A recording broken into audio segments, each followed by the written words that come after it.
আসসালামু আলাইকুম। Cooking house by বিথিতে সবাইকে স্বাগতম জানাচ্ছি আমার আজকের রেসিপি দেখার জন্য। আজ রান্না করব ডিমের কোরমা। এই ডিমের কোরমা রান্নাটা কিন্তু বেশ সহজ এবং খেতেও ভীষণ মজাদার।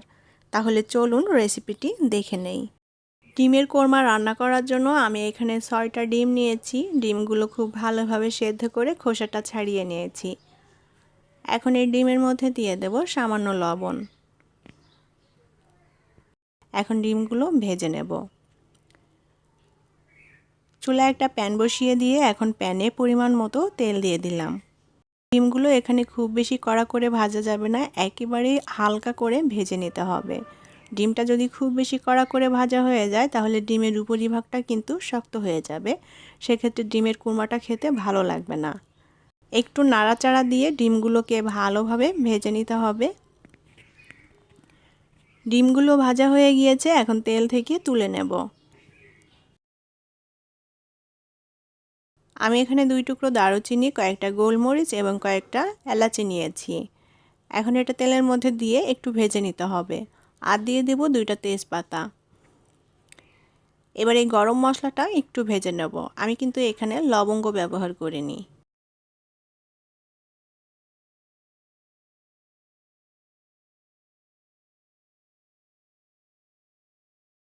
যখন মশলা থেকে সুন্দর একটা ফ্লেভার বের হবে তখন এর মধ্যে দিয়ে দেব পেঁয়াজ বাটা। আমি এখানে 1/4 কাপের মতো পেঁয়াজ বাটা নিয়েছি। পেঁয়াজ বাটা দিয়ে এখন ভালোভাবে নেড়েচেড়ে পেঁয়াজটা একটু ভেজে নেব যাতে এর কাঁচা গন্ধটা চলে যায়।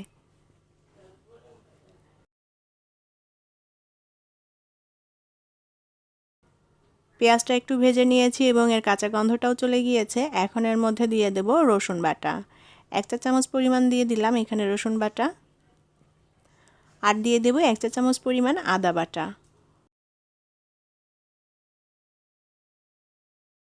এবার পেঁয়াজের সাথে রসুন এবং আদা আরও একটু ভেজে নেব যাতে এগুলোরও কাঁচা গন্ধ চলে যায়। আর কোরমা রান্না করতে কিন্তু খুব বেশি একটা সময় লাগে না, তাই মশলাটা অবশ্যই আগে থেকে ভালোভাবে কষিয়ে নিতে হবে, কারণ ডিম দেওয়ার পর খুব বেশি একটা রান্নার প্রয়োজন হয় না। পেঁয়াজ, আদা, রসুন একসাথে ভালোভাবে ভেজে নিয়েছি। এখন এর মধ্যে দিয়ে দেব লিকুইড দুধ। আমি এখানে গরুর দুধ নিয়েছি, এখানে চাইলে কিন্তু নারিকেলের দুধও ব্যবহার করা যাবে। আবার গরুর দুধ যদি হাতের কাছে না থাকে সেক্ষেত্রে গুঁড়া দুধ লিকুইড করে ব্যবহার করতে পারেন। তবে আমি এই রান্নাতে আজকে কোনো পানি দিচ্ছি না, পানির পরিবর্তে দুধ দিয়ে রান্না করছি। এখন এর মধ্যে দিয়ে দেব পরিমাণ মতো লবণ। আর দিয়ে দেব 1 চা চামচ পরিমাণ ভাজা জিরা গুঁড়া। 1 চা চামচ পরিমাণ দিয়ে দেব ধনিয়া গুঁড়া। হাফ চা চামচের একটু কম পরিমাণ দিয়ে দেব শুকনো মরিচ গুঁড়া। কোরমাতে অনেকে মরিচের গুঁড়া দেন না। আর দিয়ে দেব হাফ চা চামচ মতো গরম মশলা। তো এখানে মরিচের গুঁড়া দিলে একটু ঝাল ঝাল হবে, খুবই সামান্য। আর ঝাল ঝাল হলে খেতে ভালো লাগে, তবে কেউ মরিচের গুঁড়া না দিতে চাইলে বাদ দিতে পারেন। মশলাটা ভালোভাবে নেড়েচেড়ে কষিয়ে নিতে হবে।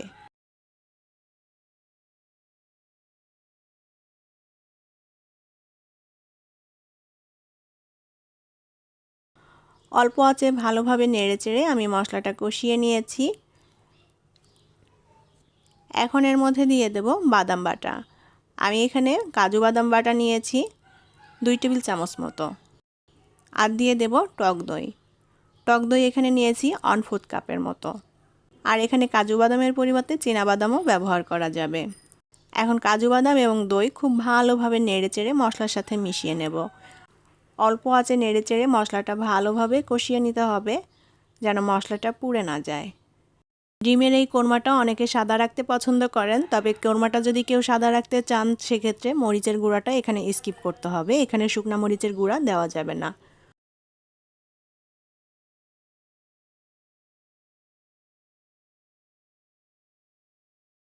মশলাটা আমি ভালোভাবে কষিয়ে নিয়েছি। এখন এর মধ্যে ভেজে রাখা ডিম দিয়ে দেব।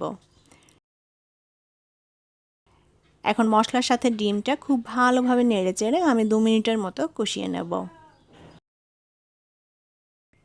ডিমের এই কোরমাটা কিন্তু বিভিন্নভাবে রান্না করা যায় আর রান্নাটাও বেশ সহজ। খুবই কম সময়ের মধ্যে ঝটপট করে তৈরি করে নেওয়া যায় আর এটা খেতে ভীষণ মজাদার এবং টেস্টি। মশলার সাথে ডিমটা ভালোভাবে কষিয়ে নিয়েছি। এখন এর মধ্যে পরিমাণ মতো দুধ দিয়ে দেব।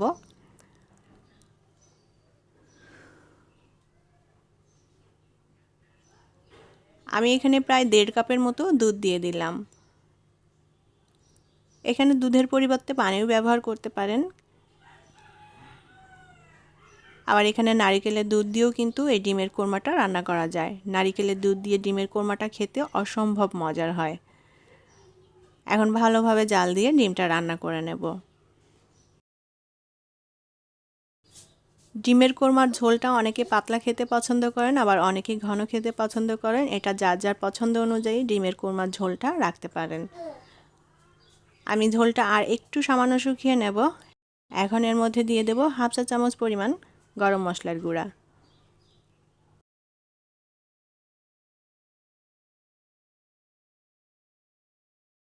আর এখানে আমি আগে থেকেই কিছু পেঁয়াজের বেরেস্তা করে রেখেছিলাম। এখন এখান থেকে আমি 1/2 কাপের মতো পেঁয়াজ বেরেস্তা দিয়ে দেব। আর এই পেঁয়াজ বেরেস্তা দিলে খুব সুন্দর একটা ফ্লেভার আসে, খেতে ভালো লাগে। আর দিয়ে দেব কয়েকটা কাঁচামরিচ। কাঁচামরিচটা সামান্য একটু চিড়ে দিয়েছি। এখন এর মধ্যে দিয়ে দেব 1 টেবিল চামচ পরিমাণ চিনি।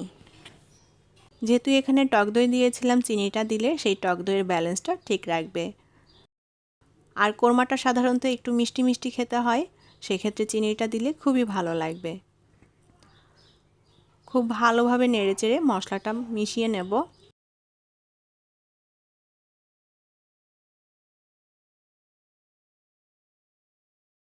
ডিমের কোরমাটা প্রায় রান্না হয়ে এসেছে। আমি ঝোলটা আর শুকাবো না, এরকমই রাখবো। এখন নামানোর শেষ পর্যায়ে এর মধ্যে দিয়ে দেব ঘি। আর ঘি দিলে এই ডিমের কোরমাতে শাহি একটা ফ্লেভার আসবে, খেতে খুবই ভালো লাগবে। আমি এখানে 2 চা চামচ পরিমাণ ঘি দিয়ে দেব। ঘি দিয়ে আবারও খুব ভালোভাবে নেড়েচেড়ে একটু মিশিয়ে নেব। আর আমার ডিমের কোরমাটা কিন্তু অলমোস্ট রান্না হয়ে গিয়েছে। এখন এটা চুলা থেকে নামিয়ে পরিবেশন করব। বাড়িতে যে কোনো অনুষ্ঠান, অতিথি আপ্যায়ন কিংবা যখন তখন খেতে মন চাইলে এইভাবে ডিমের কোরমাটা রান্না করে নিতে পারেন। এটা পোলাও কিংবা বিরিয়ানির সাথে খেতে খুবই ভালো লাগে। আশা করি আমার আজকের রেসিপি আপনাদের ভালো লেগেছে। আমি এর উপর দিয়ে আরও কিছু পেঁয়াজের বেরেস্তা ছড়িয়ে দিচ্ছি। আমার রেসিপিটি যদি আপনাদের ভালো লেগে থাকে তাহলে প্লিজ ভিডিওটি শেয়ার করবেন এবং লাইক কমেন্ট করে জানাবেন কেমন লাগলো। ভালো থাকবেন সবাই। আল্লাহ হাফেজ।